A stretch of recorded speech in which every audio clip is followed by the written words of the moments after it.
Hong Kong U names new Vice Chancellor. Shipwreck off Italy puts spotlights on the plight of migrants, and a deadly shooting on U.S. Capitol Hill.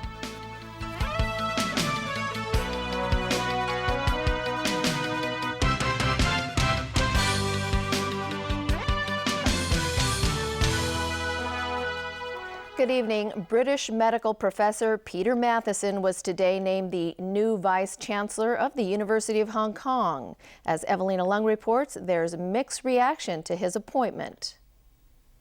Peter Mathieson is a kidney researcher and specialist. He has been the Dean of University of Bristol's Faculty of Medicine and Dentistry for the past 5 years. His appointment as University of Hong Kong's Vice Chancellor this afternoon makes him the first expat in more than a decade to take up the position. I am happy and I am excited. I'm also relieved and I'm also quite tired. I'm supremely honoured to be appointed as the next Vice Chancellor of Hong Kong University. It's a fantastic university. It's a great privilege for me to be in the position that I am. I will work at my hardest to justify that confidence and to prove to all the bodies that it's been a good decision. Some of the university's professors remain doubtful over Mathieson's appointment. They say they can't comment just yet on whether he is well suited for the position. He has his strength and he has his weaknesses. And his strength is he's a very communicable person. He has good skills of communications. He's willing to listen and he's willing to learn. His weakness, obviously, is has almost zero knowledge about this area of the world, not just Hong Kong, but also Asia, China. Hong Kong environment is far more complex, more political charged than the environment that he used to stay. Chan Yun-ying, director of Hong Kong U's Journalism and Media Studies Center, agrees with the law professor. She spoke out against Mathieson's comments that Hong Kong's social and political situation has stabilized in recent years compared with just after the handover.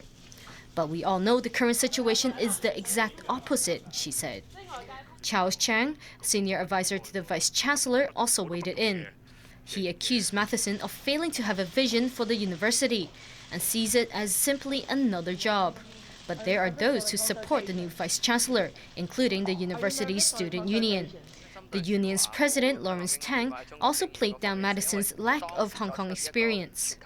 Evelina Lang, TVB News. The government plans to set up a new harbourfront authority to manage and execute development plans for the waterfront. As Vicky Kung reports, the first phase of public consultation is now underway. Located in the Central District is the city's last plot of reclaimed land under construction. Once ready, a 73-kilometre-long promenade will snake along Hong Kong's waterfront. Right now, there's no statutory body to oversee development.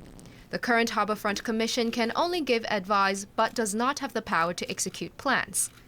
As a commission, we're dealing with can be 7, 8 different departments at a time, all of whom have an interest but don't have full accountability or responsibility for delivering that particular solution. So the nature of government doesn't lend itself to comprehensive solutions or holistic solutions, I'm afraid. The government has proposed the setting up of a harbourfront authority.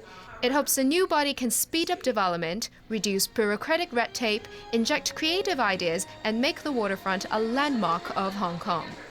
Our chief executive has already made clear that as long as the proposal is supported by the public, the government will take forward the legislative work and provide the necessary financial support.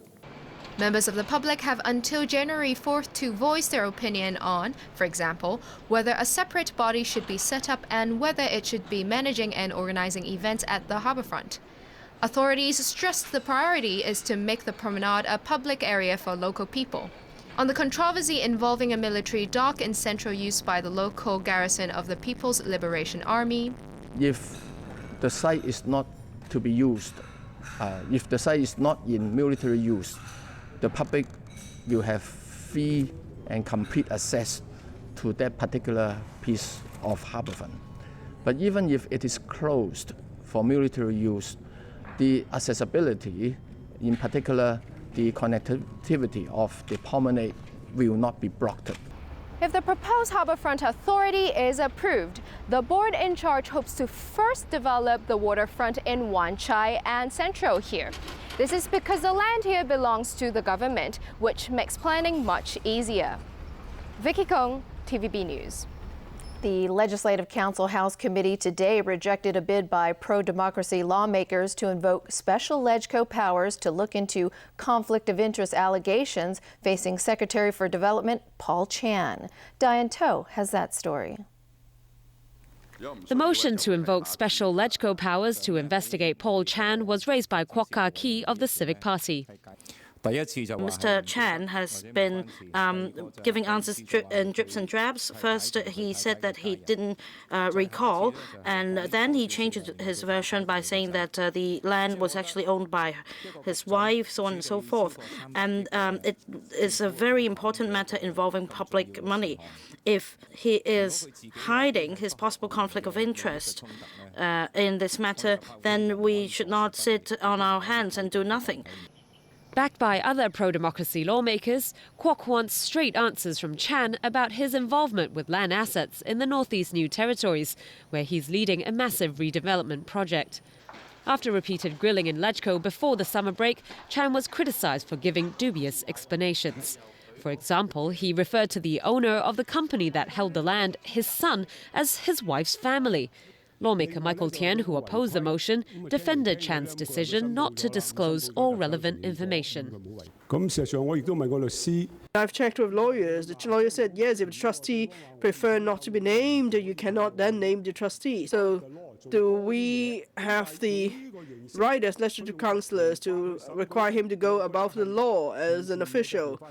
And that's the reason why we should invoke the Powers and Privileges Ordinance to examine him, but I don't think that's the original intention of the PNP ordinance. With 26 votes for, 37 against and 2 abstained, the motion was defeated. Also today, Andrew Leung of the Business and Professionals Alliance was again chosen as chairman of the House Committee, while Ronnie Tong of the Civic Party was renamed vice chairman. Diane To, TVB News.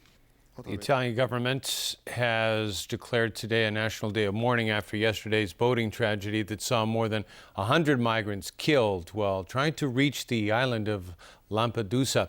The death toll is expected to climb significantly as only 159 of up to 500 people on board have been rescued. Alan Buchnia has more.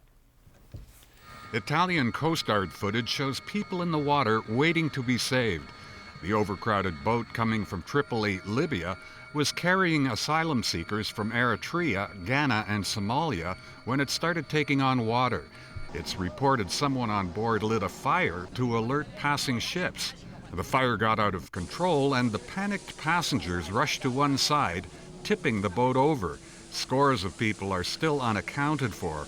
Only a handful of about 100 women were rescued, and none of the 10 children aboard were saved. It's really a tragedy, and in particular, as it has also affected children, it's something which is not. It is something where Europe has to be really sad, and we should see how we can improve the situation. It's not the first such tragedy in the area. Smugglers charge thousands of dollars per person to take people to Europe aboard overcrowded, barely seaworthy fishing boats. The United Nations High Commissioner for Refugees recorded 500 deaths last year on the route from Africa to Italy. You have to think of the tragedy that lies behind this, which is that these people, many of them are likely to have been fleeing war, fleeing persecution, fleeing human rights abuses in their own countries. So this is a tremendous tragedy of multiple layers. Italian Minister of Integration Cecile Kyenge called for stronger European policy on refugees. She said humanitarian channels need to be developed among EU countries to help protect asylum seekers and prevent human trafficking. Alan Buchnia, TVB News. A dramatic car chase from near the White House to the U.S. Capitol ended in a hail of gunfire when police shot and killed the driver. Yesterday's terrifying incident left lawmakers huddled in an emergency lockdown. It came less than 3 weeks after a government contractor gunned down a dozen people at the Washington Navy Yard. It was just after 2 p.m. local time when shots were fired outside of the Capitol building. A woman in a black sedan had gotten into a confrontation with police after trying to ram her car through the barricades outside the White House. As she tried to flee the scene in her car, a dramatic police chase ensued, causing officers to open fire. What authorities didn't know was the woman's 1-year-old child was in the back of the car. The suspect then raced up Pennsylvania Avenue towards the Capitol where Congress was in session. That's where lawmakers were told to hunker down on the floor. With gunshots ringing outside, tourists began running for their lives. Really thought kind of the worst. I thought maybe this was someone, a suicide bomber or something. In an effort to stop the suspect, D.C. police kept firing at the car. There were shots fired in at least 2 locations during this pursuit. The suspect in the vehicle, we do know, was struck by gunfire. In the end, 34-year-old Miriam Carey from the state of Connecticut was pronounced dead on the scene, but her daughter was found alive. The child is approximately a year old and is in good condition and in protective custody. 2 officers suffered minor injuries. One was struck by the suspect's car and the other struck a barricade while chasing the suspect. Police are certain terrorism was not the suspect's motive. This appears to be an isolated, singular matter with, at this point, no nexus to terrorism. The suspect's mother later confirmed that, saying Carey had suffered from postpartum depression after giving birth to her daughter Erica in August last year. Democrats and Republicans remain no closer to resolving a budget feud that has shut down much of the American government. A problem U.S. President Barack Obama blames entirely on Republicans and their obsession with dismantling Obamacare. And, the United States is the center of the world economy, so if we screw up, everybody gets screwed up. The whole world will have problems. Which is why generally nobody's ever thought to actually threaten not to pay our bills. It would be the height of irresponsibility. The political impasse has forced Obama to cancel plans for a 4-nation week-long trip to Asia. He'd already canceled visits to Malaysia and the Philippines earlier this week. The move now prevents him from visiting Indonesia and Brunei as well, where 2 summits critical to U.S. interests in Asia are being held. China and Malaysia today agreed to elevate bilateral ties and significantly increase two-way trade. President Xi Jinping and Malaysian Prime Minister Najib Razak also agreed to boost military cooperation. China is already Malaysia's biggest trade partner, totaling $95 billion last year. They aim to increase that to $160 billion in the next 4 years. Malaysia is Xi's second stop on the Southeast Asian tour after a 2-day visit to Indonesia. Next, the president heads to the Indonesian resort island of Bali for the APEC meeting. Xi is on his first official visit to Southeast Asia since becoming president in April. And still ahead in our newscast, China Airlines plane makes emergency landing in Australia. More money problems facing Raphael Hui. And the Cardinals all over the Pirates in the baseball playoffs.